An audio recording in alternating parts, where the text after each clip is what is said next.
ओम श्री गणेशाय नमः। ओम कुलदेवाय नमः। ओम पितृदेवाय नमः। ओम गुरुदेवाय नमः। त्वमेव माता च पिता त्वमेव बन्धु च सखा त्वमेव विद्याश्च द्रविणं त्वमेव सर्वं मम देवदेवः। आदरणीय श्रोताओं, मेरे साथियों, भगवत प्रेमियों, परमपिता परमात्मा पूर्ण ब्रह्म अवतार वसुदेव पुत्र वासुदेव भगवान के श्री चरण कमलों में हम कोटि कोटि प्रणाम करते हैं। संपूर्ण गोपियों के हृदय भाव के स्वरूप को समझने वाले भगत वृंद की मनोकामनाओं को पूर्ण करने वाले एवं कुरुक्षेत्र की धरा के धर्म भूमि के ऊपर गीता के तत्व ज्ञान को देने वाले राधा रमण गोपिका वल्लभ मीरा के नारायण दामोदर भगवान गिरधर भगवान मधुसूदन भगवान को हम कोटि कोटि नमन करते हैं। गीता के षष्ठम अध्याय के महात्म्य स्वरूप छठे अध्याय के महात्म्य में परमात्मा का एक ही संदेश मिलता है कि प्राणी को शोक में एवं खुशी में संभाव, दुख और सुख में संभाव, हानि और लाभ में संभाव, अर्थात तुमने क्या खो दिया और तुम्हारा क्या अपना था जो तुम साथ में लेके आए थे। तुम्हारा क्या था जो तुमने खो दिया, तुमने क्या खोया जो तुम साथ लेके आए थे। जो लिया यहीं से लिया, जो दिया यहीं पर दिया। इस प्रकार के संभाव को देखते हुए अर्जुन को उपदेश दे रहे हैं। तो सबसे पहले गीता के षष्ठम अध्याय का श्लोक, अनाश्रित है कर्म फलम कार्यम कर्म करोति या स सन्यासी च योगी न च निरग्निर्न च क्रिया। अनाश्रित ही कर्म फलम कार्यम कर्म करोति या स सन्यासी च योगी न च निरग्निर्न च क्रिया। और संदेश, हर्ष शोक त्याग कर मान और अपमान, सुख दुख समझाने वही नर उत्तम पहचान।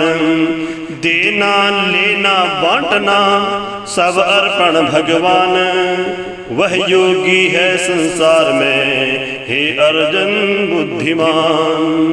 स्तुति गाली समझान कर जीवन करे व्यतीत, उस योगी की जगत में होती अर्जुन जीत।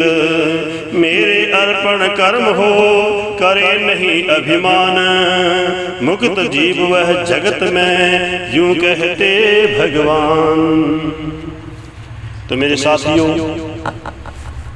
भगवत प्रेमियों, गीता के रसिकों, श्रीमद् भागवत गीता के षष्ठ अध्याय के महात्म्य स्वरूप भगवान दामोदर भगवान श्री नारायण भगवान अपनी आत्मजा श्री महालक्ष्मी से षष्ठम अध्याय का महात्म्य सुना रहे हैं। और धरातल पर कैलाश पर्वत के दिव्य रमणीक पुरी में भगवान महेश्वर जी भगवती माँ पार्वती को इतिहास सुना रहे हैं। क्या सुना रहे हैं? भगवान कहते हैं कि ये देवी, इस संसार सब मेरी ही माया। देवी, मैं करता हूँ, मैं भगवान हूँ, मैं ईश्वर हूँ, लेकिन जगत की क्रिया सृष्टि, स्थिति और संहार, ये प्रकृति के तीन नियम हैं। मेरा ब्रह्म स्वरूप सृष्टि करता है, मेरा हरि स्वरूप उसका पालन करता है, और हर स्वरूप मतलब महेश्वर उसका संहार करने वाले हैं। ओंकार स्वरूप इस संपूर्ण जगत में समाया हुआ है। उन्हीं परमेश्वर नारायण भगवान को हम बारंबार प्रणाम करते हैं। भगवान कहते हैं कि हे देवी, गीता के 6वें अध्याय सुनने से प्राणी की मुक्ति जो है उससे करतल हो जाती है। मतलब अपने हाथों से ऐसा कर्म करके जिससे प्राणी को मुक्ति मिल जाए, करतल मुक्ति प्राप्त हो जाती है। इतिहास एक रहस्य सुना रहे हैं। दिव्य सरोवर, दिव्य सरिता, भगवान की एक महाशक्ति गोदावरी जो सरिता है, गोदावरी जो नदी है, उसके पावन तट के ऊपर प्रतिष्ठानपुर एक विशाल नगर है। उस सरिता के सानिध्य में गंगा, यमुना, गोदावरी, ये हरि की शक्तियां हैं, परमात्मा की दिव्य शक्तियां हैं। धरा के ऊपर गोदावरी के तट पर प्रतिष्ठानपुर नाम के एक विशाल नगर है, और उस विशाल नगर में भगवान का एक दिव्य मंदिर है, एक पीपल का वृक्ष है, एक पीपल का स्थान है, और वहां पर भगवान की आज भी पिपलेश के नाम से वो विख्यात है। गोदावरी के तट पर उस तीर्थ पर जो भगवान का मंदिर है, भगवान का स्वरूप है, वो पिपलेश भगवान है। जैसे द्वारिकाधीश हैं, बद्रिकाधीश हैं, अमरनाथ भगवान है, वैसे ही गोदावरी के तट के ऊपर जो भगवान का दिव्य स्वरूप है वो पिपलेश भगवान के नाम से विख्यात है। भगवत प्रेमियों, उसी नगर का प्राचीन काल में द्वापर युग में एक राजा राज्य करते थे। उन राजा का नाम था जनश्रुति। जनश्रुति नामक राजा सत्यावक्ता थे, धर्मनिष्ठ थे एवं परम पिता परमात्मा के श्री हरि के परम उपासक थे। भगवान का नित्य प्रति पूजन करते हैं, भगवान के निमित्त सत्कर्म करते हुए यज्ञ करते हैं। यज्ञ का पूर्ण आहुति देने के बाद यज्ञ देव प्रकट होते और राजा को आशीर्वाद देते। कई वर्षों तक राजा को सत्कर्म करते करते करते करते ही इस संसार व्यतीत लगने लगे, और राजा धर्मनिष्ठ थे, जन के कालक थे, पुत्र का प्रजा का पुत्रवत पालन करते थे। एक तरह से उस समय के राज्य को राम राज्य कह के न पुकारने लगे। जिस प्रकार भगवान राम के अवतार में राम के पिता दशरथ समक्ष और प्रत्यक्ष स्वर्ग में आवागमन करते थे। इस भूमंडल के ऊपर राजा दशरथ का साम्राज्य था। राजा दशरथ स्वर्ग आदि लोगों को प्रत्यक्ष रूप से भ्रमण करने वाले थे। ऐसे उन परमपिता परमात्मा की प्रतिष्ठा के अनुसार एवं भगवान के आशीर्वाद स्वरूप राजा जनश्रुति की ख्याति प्रख्याति इस धरा की आभा के भूमंडल पे छाई हुई थी। प्रभु प्रेमियों, मैं तुम्हें एक इतिहास, एक रहस्य सुनाता हूँ। सायंकाल में अपने संध्या वंदन करने के बाद प्रजा के कल्याण के हित की कामना करते हुए राजा अपने राज्य के महल के ऊंचे से महल के ऊपर इस प्रजा का निरीक्षण एवं प्रजा के कल्याण का विचार कर रहे थे। साथियों, वो राजा इस धरा के ऊपर भक्तों के, अपने साथियों के, अपने सखाओं के, अपने मंत्रियों के मनोभाव को तो समझने वाले ही थे, लेकिन वो राजा नभचर आकाश में उड़ने वाले पक्षियों की वाणी को भी समझने वाले थे। धरा के ऊपर अन्य जीव थे, वो अपनी भाषा में क्या कह रहे थे, इस भाषा को भी समझने की, सुनने की शक्ति राजा जनश्रुति में आ चुकी थी। तो देखिए कितने महान थे।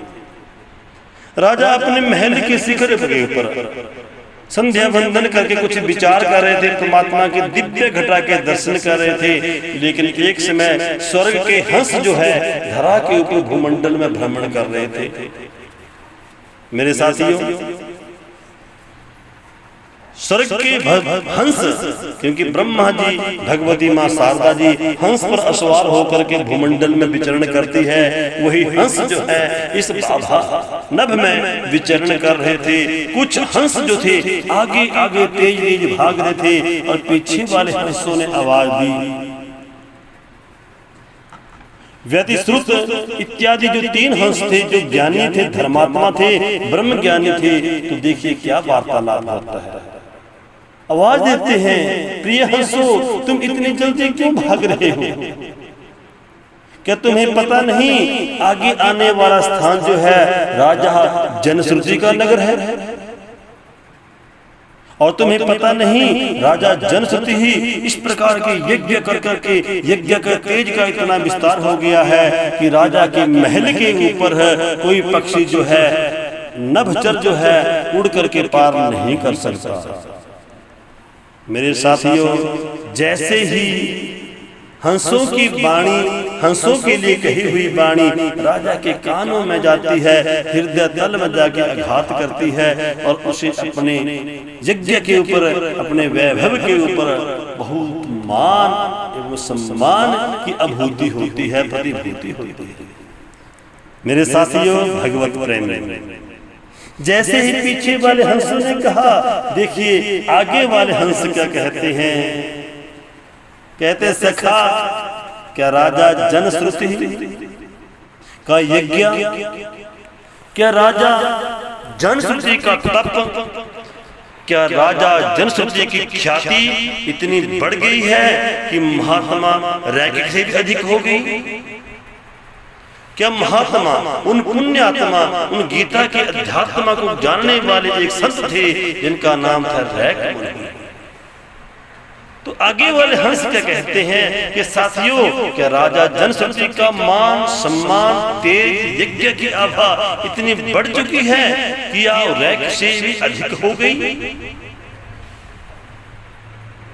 जब आगे वाले हंसों ने इस प्रकार का वचन पीछे वाले हंसों को कहे, तो राजा जनश्रुति के हृदय में विचार आया कि मैंने इस धरा के ऊपर ऐसा कोई प्राणी, कोई राजा, ऐसा कोई अन्य ब्राह्मण भी मुझे नहीं मिला आज तक जो मेरे समान बड़े बड़े यज्ञ, बड़ा बड़ा दान वीर हो। वो महात्मा कौन है? वो महात्मा रैक्य कौन है? इस प्रकार की जैसे ही बातों को, वार्तालाप को, हंसों के वार्तालाप को राजा ने सुना, तो मन में, हृदय भाव में विचार आया। हंस कह रहे थे कि राजा जनश्रुति का प्रताप, राजा जनश्रुति का तेज रैक्य मुनि से अधिक नहीं हो सकता, क्योंकि गोदावरी के तट के ऊपर तो हो ये जनश्रुति का साम्राज्य है, लेकिन द्वारिकाधीश बद्रिका धाम के सानिध्य में बसने वाले हैं जो एक महामुनि है, जो सत्य भक्त है, धर्मनिष्ठ है, भगवत प्रेमी है, भगवत में रमण करने वाले महान आत्मा रैक्य मुनि, इससे अधिक नहीं हो सकता। जब इस वार्तालाप को राजा ने सुना, महल से नीचे आए और अपने साथियों को बुलाया। एक बार फिर है गीता के उस महात्म्य का श्लोक का पाठ। अनाश्रित है कर्म फलम कार्यम करम करोति यः स सन्यासी च योगी न च निर्अग्निर्न चाक्रियः। हर्ष शोक त्याग करे मान और अभिमान, दुख सुख समझाने वही उत्तम नर पहचान। देना लेना बांटना सब अर्पण भगवान, वह योगी है संसार में हे अर्जुन बुद्धिमान। श्रुति गाली समझान कर जीवन करे व्यतीत, उस योगी की जगत में होती अर्जुन जीत। मेरे अर्पण कर्म हो करे नहीं अभिमान, मुक्त जीव वह जगत में यूं कहते भगवान। भगवत प्रेमियों, ये गीता का रहस्य, ये गीता का महात्म्य, जैसे ही राजा जनश्रुति ने इस रहस्य को सुना, अपने साथियों को, अपने मंत्रियों को, सारथी को बुलाया और राजा जनश्रुति महाराज परम संत ब्रह्म ज्ञानी रैक्य मुनि के मिलने के लिए, रैक्य मुनि को प्रणाम करने के लिए, उसकी खोज के लिए इस धरा से निकल पड़े। राजा योगी हो चुके थे, धर्मनिष्ठ थे, परम प्रताप से धरा के ऊपर नभचर से भी वो भ्रमण कर सकते थे। तो राजा ने महात्मा को खोजने के लिए, महात्मा के दर्शन करने के लिए, महात्मा को पाने के लिए पहले चलते हैं अपनी नगरी से हरिद्वार के सानिध्य में आते हैं। हरिद्वार के तीर्थ पर महात्मा को ढूंढते हैं, महात्मा नहीं मिलते हैं। उसके बाद कहते हैं महात्मा वृंदावन, द्वारकाधीश एवं मथुरा इत्यादि स्थानों पर महात्मा को ढूंढते ढूंढते हैं, भ्रमण करते हैं, लेकिन राजा को महात्मा के दर्शन नहीं हुए। भगवत प्रेमियों, राजा द्वारकाधीश, हरिद्वार, प्रयागराज एवं वृंदावन, मथुरा, काशी में भगवान के दर्शन किए, भगवान की अनेक लीलाओं इत्यादि के तीर्थों पर भ्रमण करते हुए, लेकिन राजा को उस सन्यासी के परम संत के दर्शन नहीं हुए। साथियों, उसके बाद परमात्मा संत ने इस धरा के ऊपर है, संपूर्ण भूमंडल में है, राजा ने उस महात्मा को ढूंढने का, दर्शन करने का एक मन बना लिया, संकल्प कर लिया। जैसे ही महात्मा को पाने के लिए, ढूंढने के लिए बद्रिका धाम की तरफ चले, आकाश मार्ग से राजा चलने लगे, तो उनका बद्रिका धाम की गुफाओं के सानिध्य के ऊपर राजा का रथ रुक जाता है। राजा का रथ जैसे ही रुका, राजा समझ गए कि जब मेरे नगर में वो हंस रुक रहे थे, हंसों ने बात कही कि मेरे नगर के ऊपर गुजरना जो है प्रताप बल से, ये खतरे से खाली नहीं। आज मेरा रथ यहाँ रुक गया, इसका भाव ये है कि अवश्य ही इसी स्थान के सानिध्य में है महर्षि रैक्य जी का निवास होगा। धरा के ऊपर राजा उतरते हैं, द्वारकाधीश भगवान के दर्शन करते हैं, और द्वारकाधीश के सानिध्य में एक गुफा के अंतर एक दिव्य मुनि, एक महान आत्मा, एक परम संत परमात्मा की महिमा को गुणानुगान, परमात्मा की गीता का अध्याय का पाठ करते हुए अपने आप को परमात्मा में ही समर्पण करते हुए ही तन्मय हो चुके हैं। राजा ने अपने वैभव के साथ महात्मा को प्रणाम किया, दंडवत प्रणाम किया, और कहते हैं अनेकानेक बैलगाड़ियां, रथ वाहन एवं अनेक प्रकार के रत्नों से सुसज्जित अपनी बैलगाड़ियों इत्यादि को जोत करके ले करके राजा के समक्ष भेंट उत्पन्न की। महाराज ने भेंट उत्पन्न की, समर्पण की, लेकिन महात्मा ने जैसे ही राजा को हो धरातल के ऊपर प्रणाम करते हुए देखा, अपना आशीर्वाद दिया, लेकिन जैसे वैभव के दिखावे को देखा तो महात्मा की आंखें लाल पीली होने लगी, महात्मा क्रोधित होने लगे। लेकिन महात्मा को क्रोधित होते हुए देख करके हाथ जोड़ करके, चरण पकड़ करके, गिड़गिड़ाते हुए, आंखों से अश्रु गिराते हुए राजा जनश्रुति ही श्री चरणों में अपने बारंबार प्रार्थना करने लगे कि महाराज मुझे वो दिव्य रहस्य, मुझे वो रहस्य मैं वो जानना चाहता हूँ कि आपका वैभव इस गुफा में ना आपने को दान दिया, ना आपने को यज्ञ किया, और ना ही यज्ञ की द्रव्य आपके पास है, और ना ही इतनी संपदा आपके पास है, लेकिन फिर भी आपकी आभा इतनी विशाल कैसे हो गई। तो भगवान श्री हरि, भगवान नारायण, भगवती माँ लक्ष्मी के कहते हैं कि देवी, इस रहस्य को जानने के लिए, इस रहस्य को समझने के लिए आशीर्वाद देते हुए महात्मा रेक्या ने वर्णन करना शुरू किया कि जन्म जन्मों से हरि की कृपा से नारायण भगवान के आशीर्वाद स्वरूप मैं गीता के स्वच्छंद अध्याय को गीता में तन्मय होकर के गीता के 6वें अध्याय का पाठ कर रहा हूँ। गीता के 6वें अध्याय ही तो है जो परमात्मा को साक्षात दर्शन करा देता है। सभी में भगवान के दर्शन होते हैं, सर्वस्व में भगवान के दर्शन होते हैं। ना मुझे कुछ पाने का खुशी होती, ना मुझसे कुछ खोने का दुख गम होता। संसार के बीच में है, सर्वत्र परमात्मा के मुझे दर्शन होते हैं। हे राजन, जिसमें सर्वस्व में परमात्मा के दर्शन होंगे, समझ लीजिए वो प्राणी जीवन मुक्त, उनकी गति उनके करतल में होती है। भगवत प्रेमियों, गीता के रसिक हो, प्राणी को मरने के बाद हम श्राद्ध करते हैं, प्राणी के मरने के बाद हम क्रियाकर्म करते हैं, प्राणी के मरने के बाद हम दान और दक्षिणा देते हैं।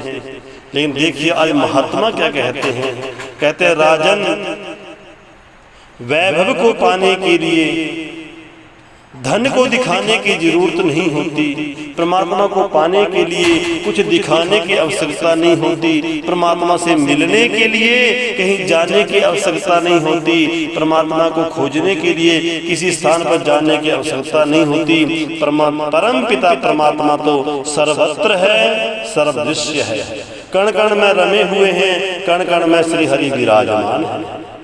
गीता का अध्याय के महात्म्य ही तो है जो मुझे साक्षात परम ब्रह्म के दर्शन हुआ करते हैं, साक्षात परम ब्रह्म की अनुभूति हुआ करती है। भगवत प्रेमियों, आप जानते हैं कि हरि से गोपियों का मिलन हुआ, तो गोपियों के मिलने के लिए तीर्थों पे नहीं गई, गोपियां एक बार भी मिलने के लिए द्वारिकाधीश के पास नहीं गई। यहाँ तक कि यमुना के इस पार गोपियां थी और यमुना के उस पार गोकुल में मथुरा में भगवान रहे, लेकिन गोपियां एक बार भी मिलने के लिए यमुना के उस पार नहीं गई। उन्हें तो अपने हृदय में भगवान को देखा, हमेशा परमात्मा के सानिध्य पाया। यही तो है गीता का ज्ञान, जो गोपियों ने बिन दिए ही उस ज्ञान को प्राप्त कर लिया। लेकिन आज अर्जुन को हो सखा होते हुए भी, भगवान के पास होते हुए भी वो ज्ञान पढ़ाना पड़ रहा है। जिस ज्ञान को गोपियों ने बिन पढ़ाई ही पढ़ लिया, किसी गुरु के आश्रम में नहीं गई, किसी तीर्थ में नहीं गई, कोई बड़े बड़े यज्ञ नहीं किए गोपियों ने। भगवत प्रेमियों, जो गीता का ज्ञान आज भगवान कुरुक्षेत्र की युद्ध भूमि में दे रहे हैं, वो ज्ञान तो गोपियों को स्वतः ही हो गया। मेरे साथियों, इस रहस्य को जब महात्मा संत ने राजा को बुलाया, तो राजा ने अपना सर्वस्व परित्याग करके अपने राजगद्दी के ऊपर अपने पुत्र को आसीन करा करके राज्याभिषेक करके महात्मा के शरण में है। गीता के 6वें अध्याय कहा जाप करते करते इस शरीर का उन्हें परित्याग किया और विमान में बैठ करके हरि के धाम को प्राप्त हुए, नारायण के धाम को प्राप्त हुए, जहां पर जिस लोक में श्री हरि लक्ष्मी के साथ विराजते हैं, उसी स्थान को वो महान आत्मा और राजा सर्वस्व त्याग करके परम गति को, परम मुक्ति को प्राप्त हो गए। बोलिए बाल गोपाल भगवान की जय। तो भगवत प्रेमियों, पितरों की शांति के लिए अपने और जो श्रवण करने वाले हैं, मेरा ये छोटा सा प्रयास है कि गीता का महात्म्य मरते हुए प्राणियों को सदगति तो देता ही, जीवित प्राणियों को भी अवस्था पूर्ण होने पर सदगति देता है। लेकिन जो प्राणी इस संसार में चले गए हैं, जिनकी आत्मा अभी विमुक्त नहीं हुई, भटकी हुई है, ऐसे प्राणियों के निमित्त भी यदि हम इस गीता की ही अध्याय का महात्म्य कहा श्रवण पाठन करके संकल्प इसका पुण्य उन्हें हम अर्पित करते हैं, वो स्वतः ही निसंदेह हमारे वो पूर्वज, वो देव स्वरूप पितर जो है सत्यलोक में निवास करेंगे। बोलिए माधव भगवान की जय। बाल गोपाल भगवान की जय हो। अनाश्रित कर्म फलम कार्यम कर्म करोति या सै सन्यासी च योगी न च निरग्निर्न च क्रिया। ओम सर्वे भवन्तु सुखिनः सर्वे सन्तु निरामया सर्वे भद्राणि पश्यन्तु मां कश्चित् दुःखभाग् भवेत्। ओम शांति ओम शांति ओम शांति।